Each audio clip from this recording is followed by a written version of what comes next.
अब हम देखेंगे सीक्वेंसेस को। तो सीक्वेंस हम बेसिकली एक ऑर्डर्ड लिस्ट ऑफ नंबर्स को कहते हैं। तो अगर हमने फॉर एग्जांपल ऑड नंबर्स की सीक्वेंस देखनी होगी तो वो होगी 1, 3, 5, 7 एंड सो ऑन। तो अगर हमारे पास कोई भी टर्म है एक सीक्वेंस की, तो हम उसको आइडेंटिफाई करते हैं उसकी पोजीशन में इन द सीक्वेंस। तो जो हमारे पास अबव यहाँ पे सीक्वेंस है, इसमें जो 1 है वो फर्स्ट टर्म है, जो 3 है वो सेकेंड टर्म है, 5 is third term and 7 is fourth term. और जो हमारे पास एलिप्सिस का सिंबल है जिसको हम यूं डिनोट करते हैं, उसका मतलब होता है कि जो हमारी सीक्वेंस है वो कंटिन्यू करेगी फॉरएवर। हमारे पास एक एग्जांपल है in the sequence S, the third term is 4, the second term is 3 times the first term and the third term is 4 times the second. What is the first term in the sequence S?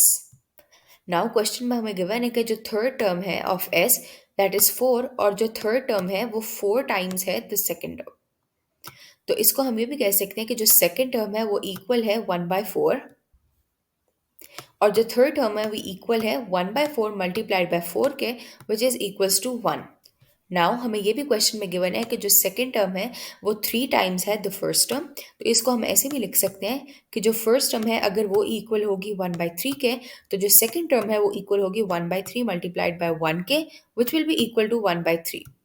Now हमने first term of the sequence determine कर लिया विच is equals to 1/3। फिर second term है 1 और third term है 4। तो जो हमारा करेक्ट आंसर होगा वो है बी, विच से इसके फर्स्ट टर्म है 1/3।